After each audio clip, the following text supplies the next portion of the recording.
The moment we've all been waiting for is finally here. The Golden State Warriors are back in the playoffs, and their first-round opponent? None other than the Houston Rockets.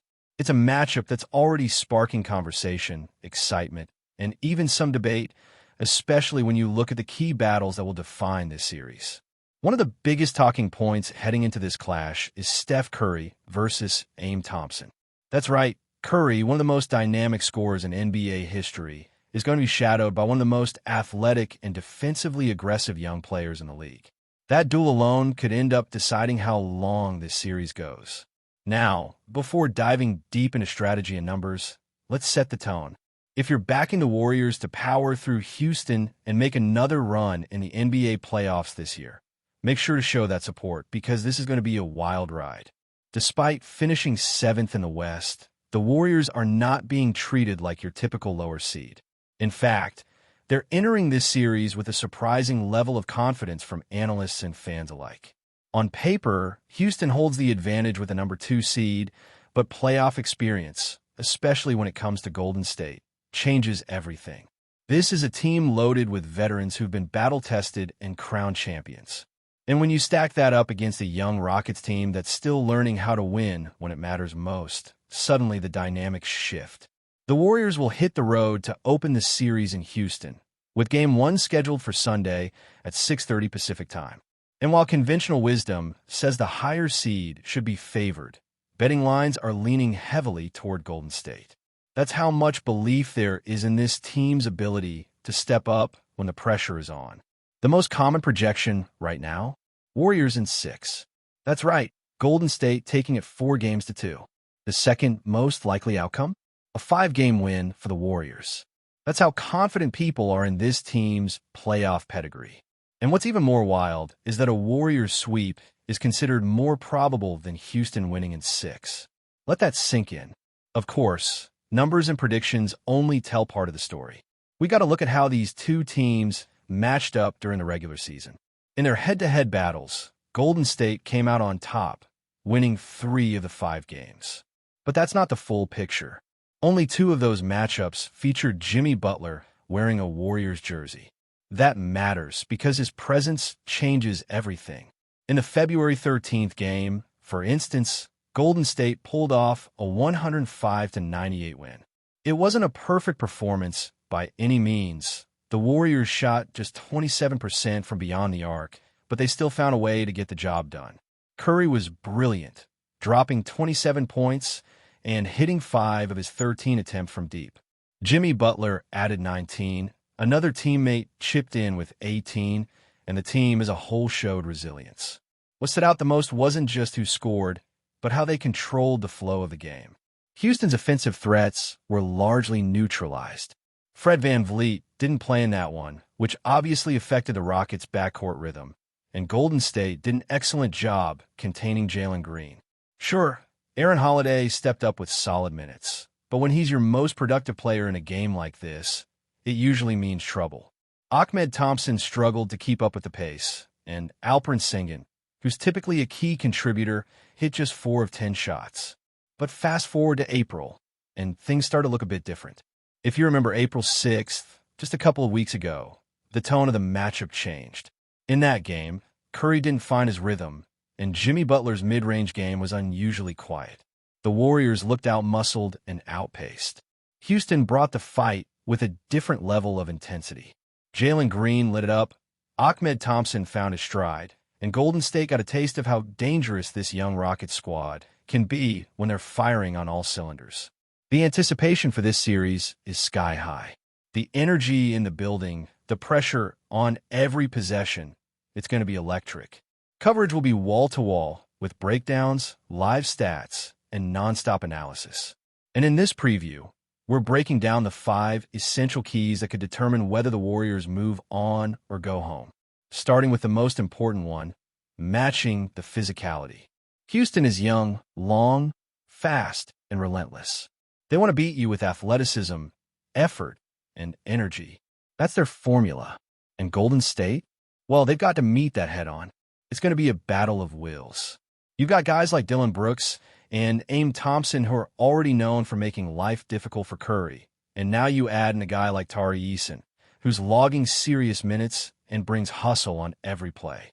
Golden State has to find ways to neutralize that pressure, and that starts with their own depth. One name that needs to be mentioned here is Moses Moody. He hasn't been lighting it up offensively. In fact, he's been struggling with open looks, but his defense has been on point. He's pressuring ball handlers, fighting through screens, and turning defense into fast breaks. But to really solidify his role in the rotation, he has to start hitting some of those open shots. If not, Steve Kerr might have no choice but to look elsewhere. And that elsewhere could very well be Jonathan Kuminga. Now Kuminga is an interesting case. He's played some of his best basketball against Houston. Earlier this season, on December 5th, he dropped 33 points in a game where one of the team's top scorers was out.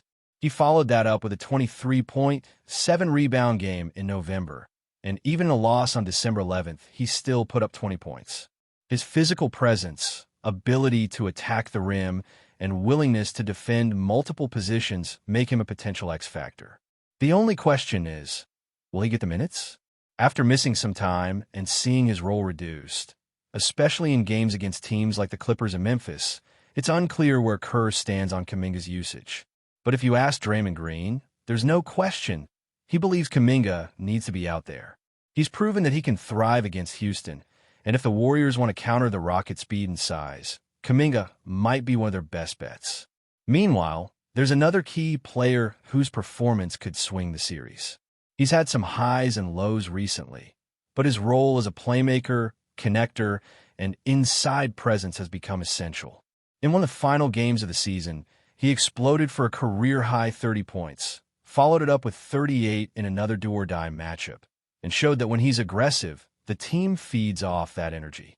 He's not the kind of guy who needs to jack up threes to make an impact. His game is built on smart cuts, mid-range jumpers, and physical finishes at the rim. And when he gets to the free throw line, it's usually because he's been relentless in attacking the paint. He's spoken about how much more comfortable he feels now, recognizing when and where to pick his spots and understanding the flow of the offense. That awareness is huge in the playoffs, especially when defenses start to key in on primary scores. His ability to make quick reads, find open teammates, and stay within his game, without trying to do too much, is exactly what Golden State needs right now. And if he can keep that production steady, it'll open things up for everyone else. But there's one more area where the Warriors absolutely must improve: controlling the boards. Houston is the best offensive rebounding team in the entire league. They lead the NBA in second chance points and offensive rebound percentage, and they're not just beating teams, they're dominating in this category. Golden State, while usually solid on the glass, gave up 15 and 16 offensive boards in their last two meetings with the Rockets. That can't happen again if they want to survive this series, especially now that Houston is leaning into lineups that feature both of their bigs on the floor at the same time. We're talking about lineups with both Usman Garuba and Steven Adams. And when those two are out there together, they're converting over half of their missed shots into second chance points. That's an outrageous number. Golden State has to box out, stay disciplined, and treat every missed shot like it's the most important possession of the game. Because in the playoffs, it just might be. And when you think about playoff basketball, it's all about adjustments. Knowing what worked, what didn't, and how to shift your strategy before it's too late. One adjustment the Warriors will absolutely need is finding a way to neutralize Houston's size without sacrificing their spacing. Because when you've got a team like the Rockets constantly crashing the boards and getting those putbacks, it's more than just giving up extra points. It's about momentum. You can play great defense for 23 seconds, force a tough shot, and still lose the possession because of one missed box out. That's deflating. And Golden State's coaching staff knows it. Now, here's where things get really interesting. You want to force someone to beat you, but who? Houston's got a guy who's been quietly turning heads all season long. He's not always the number one option, but he's been averaging around 20 a game and has had several breakout performances, including nights where he's dropped 25, even 30 points. Recently, though, his minutes have been down. Maybe it's rest. Maybe it's matchup decisions. But when he did play in that last regular season game against the Warriors on April 6th, he put up 20. Not bad at all. But here's the catch. In his previous matchups with Golden State earlier in the year, he struggled badly. We're talking 2 for 13, 4 for 16, 5 for 15. Add that up, and you got a shooting percentage that's just plain ugly. 14 for 54 over several games. That's not going to get it done in the playoffs. And in that April 6th game, 1 for 19. That's rough, no matter how you spin it. But even with that kind of shooting night, the Rockets managed to stay competitive, which just shows how dangerous they are when everyone's crashing the boards and playing their role. So what does that tell us? It means that the Warriors can live with that guy getting his shots, as long as he has to work hard for every one of them. Make him the focal point. Make him prove he can beat you efficiently. Because if Houston leans on him and he doesn't deliver, that's advantage Golden State.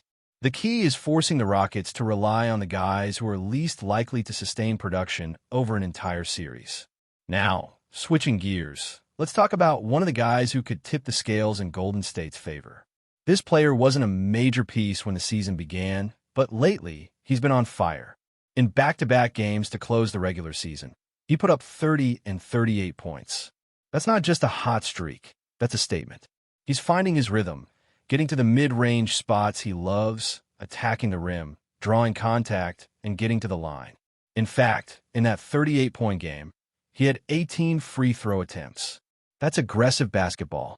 That's playoff intensity. And what makes his rise even more impressive is how efficiently he's been playing. He's not just chucking threes and hoping for the best. He's picking his spots, playing under control, and staying true to who he is as a player. He's not trying to be someone else, not forcing shots he doesn't normally take. That kind of self-awareness is rare, and it's paying off. It's also giving the Warriors an entirely new dynamic. Because when he's out there as a secondary scorer, or even a primary option when Curry is getting blitzed, it keeps defenses honest. If he continues to be that connector, that guy who can run pick and rolls, make smart passes, and finish strong, then Golden State suddenly looks a lot deeper than people expected. And that depth is going to matter, especially in a long, physical series like this one. Because, let's be honest, Houston isn't going anywhere. This isn't a young team that's just happy to be here. They're coming to fight, and they believe they can win. That belief comes from their rebounding dominance, their energy, and their defensive pressure. But they haven't proven it in a 7-game series. Not yet. Golden State has. And that's where the mental edge comes in.